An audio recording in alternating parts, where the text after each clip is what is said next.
दी है। मैं समझता हूँ ये पाकिस्तान की एक इंतहाई एक तारीख घड़ी है।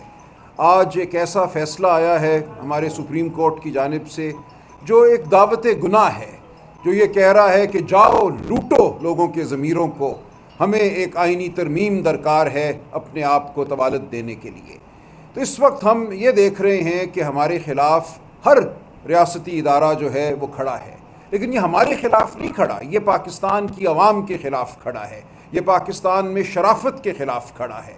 ये कहना कि आइन में तरमीम चूँकि दरकार है बाज़ को, इसलिए उस तरमीम की खातिर हम रिकाउंटिंग भी कराएंगे। 50 साल का हमारा कानून जो है उसको बदल कर लोगों के वोट जो हैं वो दोबारा गिन कर सीटें महरूम करेंगे, PTI को उन जमातों को देंगे जो आइन में तरमीम करना चाहती हैं। आज ये कहना कि जाओ इनके MNAs और सेनेटर्स इन पे दबाव डालो, इनको अगवा करो, इनकी बीवियों बच्चियों को हरासा करो, जो कर सकते हो करो, लेकिन तोड़ कर इनको तरमीम कर डालो। अब ये तरमीम क्या है जिसकी खातिर हम आपके सामने बैठे हैं, हम मुदाफ़ियत कर रहे हैं, हम आवाज़ बुलंद करते रहेंगे। एक लम्हे के लिए आइनी अदालत के मामले को हम साइड पे रख देते हैं। आप ये देखिए हमारा आइन जो है वो एक नुक्ते पे खड़ा है। वो नुक्ता ये है कि कुछ हुकूक बुनियादी इंसानी हुकूक हैं। आवाज़ का हक़, बात करने का हक़, इकट्ठा होने का हक़, सियासी जमात बनाने का हक़, ये वो हुकूक हैं जिनको किसी भी पार्लिमान के ज़रिए नहीं लिया जा सकता। कोई कानून साजी नहीं की जा सकती जिसके ज़रिए ये हुकूक लिए जाएँ। जब लोग कहते हैं पार्लिमान सुप्रीम है, वो गलत कहते हैं। ये हुकूक, ये आइनी हुकूक सुप्रीम है, क्योंकि हमारा आइन ये कहता है कि इन हुकूक को कोई ताकत नहीं ले सकती। लेकिन जो आइनी तरमीम अब होने जा रही है वो आइन के आर्टिकल 8 में तरमीम पैदा करती है। और वो तरमीम क्या कहती है? वो ये कहती है कि किसी भी बुनियादी हक़ को सल्ब किया जा सकता है, लिया जा सकता है, शर्त इतनी है कि लेने वाला ये कहे कि ये मैं नेशनल सिक्योरिटी की खातिर ले रहा हूँ। नेशनल सिक्योरिटी क्या चीज़ है? यानी कि मुल्क की हिफाजत की खातिर मैं ये ले रहा हूँ। मुल्क की हिफाजत की खातिर आपके मेरे फ़ोनों को सुना जा सकता है। मुल्क की हिफाजत की खातिर हमने देखा लोग गुमशुदा हो जाते हैं, सालों नज़र नहीं आते, उनके प्यारे उनको ढूंढते फिरते हैं, दीवारों से टकरे मारते हैं, लेकिन गुमशुदा लोग गुमशुदा रहते हैं। नेशनल सिक्योरिटी की खातिर हमने देखा खैबर पख्तूनख्वा सूबे में इंटर्नमेंट सेंटर बनाए गए, यानी कि कैद करने की जगह, हुकूमत खाना मैं बल्कि कहूँगा। इनके ख़िलाफ़ वकार सेठ साहब ने एक फ़ैसला दिया, इनको गैर आइनी करार दिया। उसको सुप्रीम कोर्ट ने 2018 में मुअत्तल किया फ़ैसले को। आज दिन तक वो इंटर्नमेंट सेंटर कायम है, वो मुकदमा दोबारा सुना नहीं गया। अब आज के बाद अगर ये तरमीम हो जाती है तो ये सब कुछ आइनी हो जाएगा, क्योंकि ये सब काम जो हैं किसी को उठाकर आप एक काल कोठरी में डालें, उसको किसी अदालत के सामने आप साल पेश ना करें और आप ये कहें कि ये सब कुछ हम कर रहे हैं नेशनल सिक्योरिटी के लिए, तो अब आपको ये भुगतना पड़ेगा। ये सिर्फ हमें नहीं भुगतना, हर लिखने वाले को, हर सोचने वाले को, हर बोलने वाले को इसका सामना करना पड़ेगा।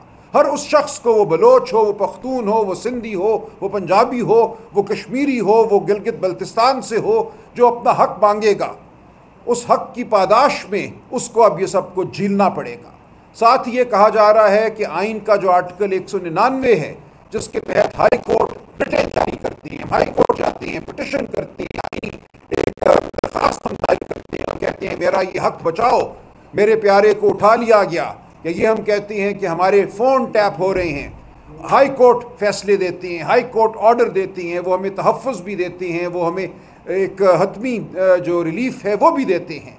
अब ये आइनी तरमीम कह रही है कि हाई कोर्ट का कोई दायरा इख्तियार नहीं होगा, कोई इख्तियार समात नहीं होगी नेशनल सिक्योरिटी के हवाले से, इंक्लूडिंग द पुलिस। यहाँ तक लिख दिया गया कि अगर पुलिस भी कोई अमल करती है तो हाई कोर्ट उसमें दखल अंदाजी नहीं कर सकेंगे। तो अब आप देखिए ये रियासत कहाँ जा रही है। साथ ये लिख दिया गया कि अगर कोई मिलिट्री कोर्ट, मिलिट्री अदालत किसी को नोटिस जारी करती है, किसी की गिरफ्तारी का हुक्म देती है, किसी की ज़ात के हवाले से कोई कार्रवाई करती है, कोई ऑर्डर पास करती है, तो हाई कोर्ट उस मामले को नहीं देख सकेंगे। यानी कि काल कोठरी में आपको मुझे उठा के फेंकना, ये कहना कि इस शख्स का उठाया जाना, गिरफ़्तार होना हमारी नेशनल सिक्योरिटी के लिए ज़रूरी है, उसके बाद उस काल कोठरी में कोई मेजर साहब, कोई कर्नल साहब मुकदमा चलाएंगे, वो मुझे 14 साल सज़ा दें, मुझे सज़ाए मौत दें, कोई अदालत पाकिस्तान की इस मामले को देख नहीं सकेगी। तो ये है वो आईनी तरमीम, ये है वो पैकेज जिसके लिए आज राह हमवार हुई है। आईनी अदालत की भी कुछ बात कर लेते हैं। ये आईनी अदालत क्या है?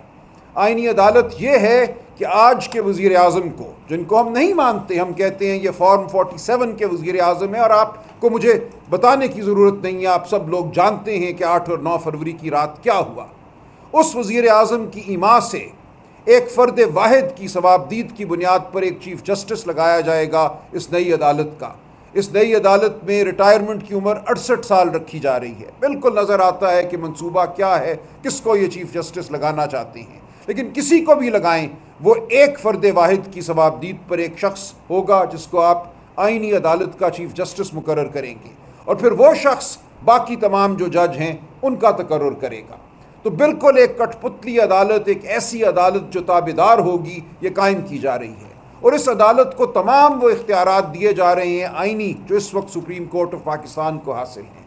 सुप्रीम कोर्ट ऑफ पाकिस्तान एक सानवी अदालत के तौर पे कायम रहेगी, एक ढांचे के तौर पे कायम रहेगी, लेकिन उसकी रूह, उसकी जो असल ताकत है वो छीन ली जाएगी बुनियादी हुकूक के हवाले से, तमाम जो आईनी अमल है उसके हवाले से। ये कहा जा रहा है कि किसी भी सियासी जमात को अगर कलअदम करार दिया जाता है, पाकिस्तान के मुफाद के ख़िलाफ़ करार दिया जाता है, तो उस जमात के ख़िलाफ़ रेफरेंस भी इस आईनी अदालत को भेजा जाएगा कि उस जमात को कलअदम करार दिया जाए। तो ये हैं मंसूबा साज़ों के। और आज का जो फ़ैसला आया है 63A के हवाले से, इसका एक सियाक़ व सबाक़ है। ये फ़ैसला आए हुए 2 साल अब गुजरने को आए हैं। 2022 में ये फ़ैसला आया था। 2022 के बाद इसको उठाकर आज नज़र सानी के लिए मुकर्रर करना और 2-3 दिन की एक हेयरिंग करना, जिसके हवाले से सुप्रीम कोर्ट के मुअज़्ज़ज़ जज साहिबान के ज़बरदस्त और गहरे तहफ़्फ़ुज़ात थे कि बेंच किस तरह बना, किस तरह ये कार्रवाई हुई, उन तमाम तहने को आए हैं। 2022 में ये फ़ैसला आया था। 2022 के बाद इसको उठाकर आज नज़र सानी के लिए मुकर्रर करना और 2-3 दिन की एक हेयरिंग करना, जिसके हवाले से सुप्रीम कोर्ट के मुअज़्ज़ज़ जज साहिबान के ज़बरदस्त और गहरे तहफ़्फ़ुज़ात थे कि बेंच किस तरह बना, किस तरह ये कार्रवाई हुई, उन तमाम तहफ़्फ़ुज़ात को पसे पुश्त डालते हुए 3 दिन में एक फ़ैसला दे दिया गया। और उस वक्त ये फ़ैसला दिया गया जब ताले आज़मा, जब मुक़्तदर हल्के चाहते थे कि राह हमवार हो। एक दफ़ा वो पसपाई देख चुके, हमारे ग़यूर MNAs और सेनेटर्स ने उनका साथ नहीं दिया। हम अब भी उम्मीद रखते हैं कि उनका साथ नहीं देंगे, इस काली तरमीम को पास नहीं होने देंगे। हम मौलाना फजल रहमान साहब का भी बहुत शुक्रिया अदा करते हैं, उन्होंने ये नहीं होने दिया, वो साबित कदम रहे। आज हर सेनेटर, हर MNA को मैं कहता हूँ, वो PTI का हो, वो JUI का हो, वो PMLN का हो, वो पीपल्स पार्टी का हो, तारीख़ का आपसे तकाजा है, ज़मीर का आपसे तकाजा है कि इस काली आइनी तरमीम का साथ ना दीजिए। पाकिस्तान के अवाम की हुर्मत कायम रहने दीजिए, आइन की हुर्मत कायम रहने दीजिए, आदमियत की हुर्मत इस मुल्क में कायम रहने दीजिए। अगर आप इस तरमीम का साथ देते हैं, आप आने वाली नस्लों की नज़रों में मातूब ठहरेंगे, आप नस्लों के मुजरिम ठहरेंगे। मुझे ये कहने में ज़रा भी कोई तामुल नहीं है।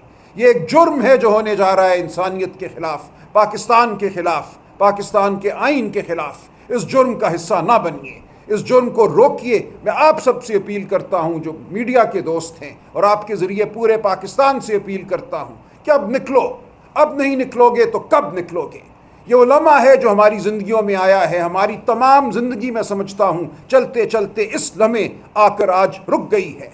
आज हमें फ़ैसला करना है हम कहाँ खड़े हैं, हमारा ज़मीर हमें क्या कहता है, क्या कोई ज़मीर है भी हमारा या नहीं है।